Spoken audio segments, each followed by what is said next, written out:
Okay, magandang araw po muli sa ating mga kababayan. Kumusta na po kayo? Ito naman ay isang katanungan lamang. Ano po? Ganito na ba talaga mag-isip itong mga DDS? Oo. Kasi napapansin ko po, bawat po pangyayari o kaya mga nangyayari po, mapausaping politika at mapausaping kalikasan, at kung may kaganapan na hindi po nila nagugustuhan, lagi pong itong kasalukuyang administrasyon ang sinisisi. Lagi pong itong si PBBM po ang may kasalanan. Ganun po ba yon? Ito ba yung totoong pananaw ng mga ito o namimersonal na lamang o kaya paninira lang po yan at pamimersonal? Ano? Bagay, hindi naman po natin maikakaila. Ano? Galit na galit ang mga yan eh. Galit na galit ang mga yan dito kay Pangulong Bongbong Marcos. At dahil sa galit nila, wala naman sa lugar yan kung tutusin yung mga galit nila na yan. Wala po sa lugar, wala po sa katwiran yan. Kasi paano ka magagalit sa isang taong gumagawa ng tama? Di ba? O, yun lang ang tanong eh. Bakit ka magagalit sa isang tao na gumagawa naman ng tama? Rule of law ang pinapairal. Oo, na kahit kamag-anak, kaibigan, oo, kahit sino man. Oo, kahit sino man ang masagasaan, basta kung kinakailangan may managot, pananagutin. Yan po ang ginagawa ngayon na administrasyon na ito. Kita po ninyo, gaya po nitong si Vice Presidente, na si Sara Duterte. Ayun, bumanat na naman.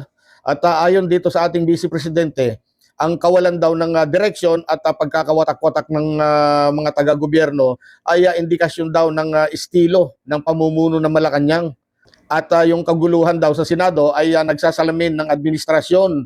Ganun ba yon? Oo naman, tama yan. Pero ang tanong, yung kaguluhan ba na nangyayari po dyan sa Senado, kagagawan ba ng administrasyon o kaya kagagawan ba ng Malacanang yan? Hindi po lingid sa kaalaman ng ating mga kababayan. Marami po sa atin na nakasaksi po doon sa mga nangyayari pong kaguluhan dyan noong nakalipas, dyan po sa Senado. Oo. At kung saan, nahati sa dalawa ang grupo ng mga mambabatas natin. Oo, ito pong mga senadores at mga senadoras. Ilan bang babae doon? Tatlo lang yata babae. Di ba, mga senador, ano po? Nahati po sa dalawang faction po yan eh. Yung faction pong una, itong pong grupo po ni Cayetano. At yung grupo po ni Gatchalian na bago pong majority natin, Pero itong sinasabi po ni Vice Presidente na kasalanan ng Marcos administration yan. Paano nangyari yun? Samantalang ilang beses na nga po nagsalita ang Malacanang tungkol dito na hindi po siya nakikialam. Wala pong pakialam ang Malacanang po dyan dahil nire-respeto nila ang separation of powers bilang co-equal branch of government. Kaya po napakaliwanag po yan.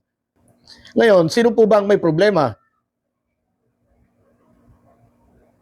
Sana bago po kumuda po itong ating Vice Presidente, tanungin niya muna. Oo, tanungin niyo muna yung mga kalyado niyong mga senador kung ano po talaga ang totoong nangyari diyan. Maliban na lamang kung talagang hanggang ngayon magsisinungaling pa yung mga kakampi mo diyan, wala tayong magagawa. Kung tutusin po, tapos na po yung gusot na yan sa Senado eh. Bakit? Oo, tapos na po yan dapat. Halos lahat na po ng mga ahensya ng gobyerno, mga bangko, mga legal expert, nga din ng iba't ibang mga paaralan. Oo, kasama na rin po yung IBP natin. Oo, sila po mismo ang nagsabi na po at ginagalang po nila, kinikilala nila ang nangyari pong pagpapalit po ng liderato dyan sa Senado at kinikilala na po nila na si Senator Gatchalian, siya po ang bilang leader po ng Senado ngayon as the President for tempore at acting Senate President. Di ba?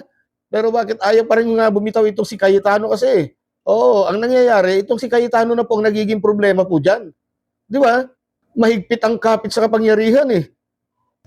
At sa tingin ko, kaya po nagiging ganyan po itong si Cayetano at iba pang mga kaalyado niya dyan sa, tawag dito, sila po ngayon kasi yung minority eh. Di ba?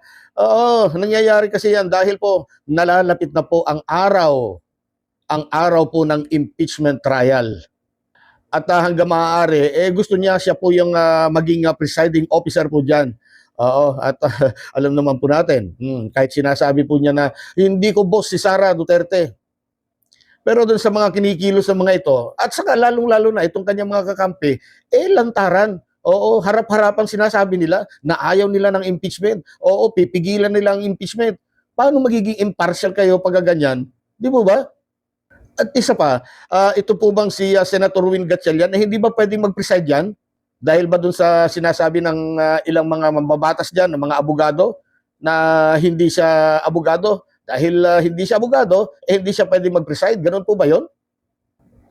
Alam niyo, mga senador, lahat na po kayo dyan, mga senador namin, ano po, kung talagang para sa bayan kayo, oo, kayong mga senador natin, abay, magtrabaho po kayo. Magtrabaho po kayo para sa bayan.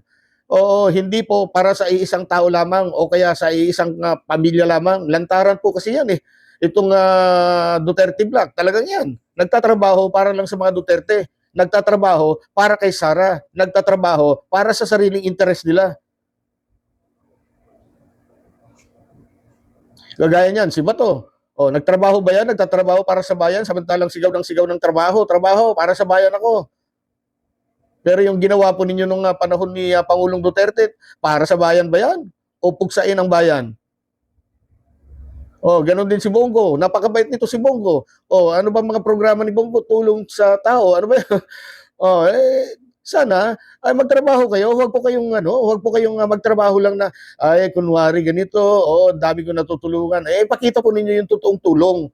Tulong para makita kung itong ating vice presidente totoong walang kasalanan. O sige, patunayan natin sa impeachment. Sana maging impartial naman po kayo. Ano po?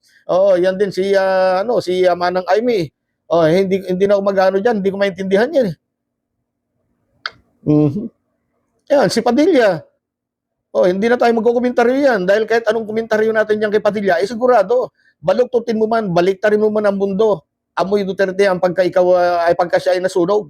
Ganun yan si Padilla. Oo. Kaya yung iba diyan, mga kagalang-galang na mga senador, ano po, ipakita nyo naman po sa bayan na kayo ay para sa bayan. Oo, yung totoong para sa bayan. Oo, para sa taong bayan. Sila ang naglukluk sa inyo po diyan, sa inyong mga kinakaupuan bilang mga mambabatas, mga ginagalang, honorable sa English. Oo, sila po ang naglukluk sa inyo diyan at sila rin po ang nagpapasahod sa inyo diyan. Kaya dapat nyo naman po silang paglingkuran, di ba ba? Ibigay nyo naman yung nararapat para sa kanila. Okay? Oo, isa pa itong si Roque. Umatake na naman po itong si Pugating Roque. Oo, nagtatago na nga sa kamay ng batas pero may tibay pa ng mukha para umatake. Hawakin po ninyo, nagtatanong, nasaan daw ang bangag na Pangulo? Oh, nasaan daw ang bangag na Pangulo? At yan ay may kaugnayan po sa sitwasyon diyan po sa nangyaring malakas na pagyanig ng lupa diyan sa Mindanao, yung earthquake, ano? Aba, itong akalain niyo ba naman itong si Roque, kinu-question kung nasaan daw po ang Pangulo. Oo, kung nasaan daw si Presidenteng Bangag. Bangag-bangag ka diyan eh. Bangag-bangag. Pero kung pagmamasdan po ninyong mabuti, yung picture niya, ito po, ayan. Parang siya ang totoong bangag eh. Tignan po niyo mabuti. Di ba? Parang siya yung bangag eh. Tapos kung makapagsalita, hindi na nakaalis dun sa issue ng bangag-bangag. Hanggang ngayon, wala kang mailabas na tamang hanggang AI na lang kayo eh. Wala naman kayong mailabas na konkreto o kaya matibay na ebidensya.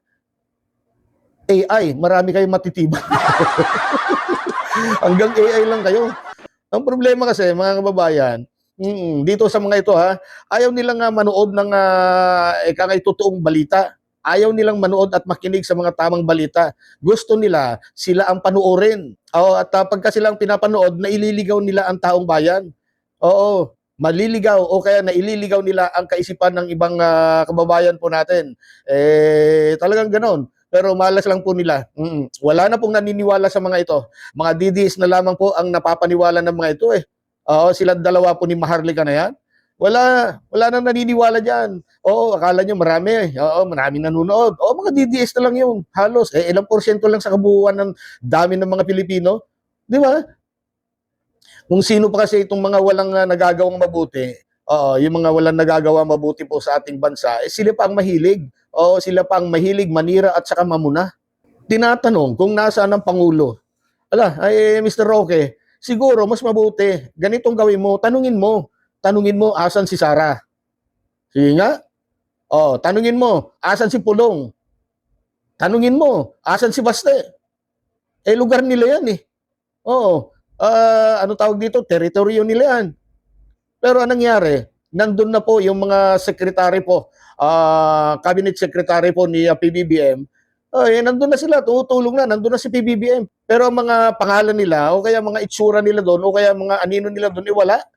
Wala kang makikita doon. Lugar nila pero hindi nila naalalayan o kaya hindi nila nabibigyan ng tamang panahon, tamang pansin ika nga. Oo, balita yung si Pulong nasa dahig. Oh, di ba? Siyempre anong gagawin noon? Magpapaabot na lang ng pagbate o kaya nakipakikiramay. Ganyan-ganyan na lang yan eh. Si Baste, di ba? Balitang-balita nasa China daw. Ewan ko. Duda ko diyan, baka sumibat na eh. Sumibat na siguro yan, baka natakot matapos niyang malaman na paiimbestigahan po siya ng DILG. Di ba? Nung nakalipas, yung ginawa po niya na nagalit dahil dun sa pagsara po ng isang dam site ba yun? Nagalit. Ang utos niya ngayon, tambakan ng basura yung harapan ng DENR dyan sa Davao City. Ayun, tuloy. Napansin na po ito ng DILG. Kaya po, nagsabi po ang DILG na paiimbestigahan kung ano nangyari yan. Kukwesionan si Basti pala yun, yung pinag-uusapan natin. So ngayon, itong si Basti ay biglang-bigla namataan. Doon po sa immigration daw po yata sa China yun. Ay, talaga, ayaw humarap sa mga pagtatanong. At ganoon din, itong si BP Sara. Nasaan ngayon si BP Sara? Di ba? Ito. Nasaan ba ang Pangulo? Ayan. Ayan. Tingnan nyo. Nasa Jensan. Nasa Jensan para tumulong sa mga biktima. May ganyan ba si BP Sara? Wala kayo makitang ganyan. Ayan pa. Ito. Isa pang picture yan. Ayan. Di ba? Ito pa. Ito, ang medyo may pasisikatin tayong pangalan. Pero wag na. Hayaan na natin to. Ito po, picture na yan. Pero ito po kasi ay nakakalungkot. May caption na ganito. Isang teacher daw to eh. DDS na teacher na nag-wish na sana madaganan ng building si BBM. Hindi ko inaano to kasi hindi ko po maintindihan yung salita kasi yung niya, ang tawag dito, yung salita po dito ay ito, kung basahin natin, ayan, yan. Sabi niya, ang pangalan ay Leia Eden Requita Lasang. Yan ang pangalan niya. Pero ang salita kasi hindi ko maintindihan. Ang salita dito, kung babasahin natin ay matumpangan pa punta. Yan, hindi ko po alam kung ano ibig sabihin ha. Ngayon, kung totoo, kung daw sa mga nakakaintindi, ito siguro nag-post, naiintindihan niyang Bisaya, hindi po maganda ito. Ganito ba ang ugali na tinuturo ni ma'am? Tama. Ganito ba ang tinuturo ng maestrang ito sa kanyang mga estudyante? Ay hindi po maganda yan. Paki-check po ito kung sakali kung totoo ha. Hindi ko naman sinasabing totoo ito, pero kung totoo man na ang comment na ito ay hindi maganda, sana po i-check po nila ito. Ano po? Okay? So, ito nga. Alam niyo mga kababayan, itong mga tao na walang ginawa kundi banata ng Pangulo, ito lang ang masasabi ko po sa inyo. Bago kayo bumanat, tumingin muna kayo sa salamin. Tignan niyo muna ang sarili ninyo sa salamin. Ano po? Sabay tanong, oy salamin, may nagawa na ba akong mabuti sa bayan at sa taong bayan? Ngayon, pag sinagot ka ng salamin na wala pa, abay gawin mo, suntukin mo na yung salamin para madurog kasama ang iyong replika. Yun lamang po. Maraming salamat sa muling panunod.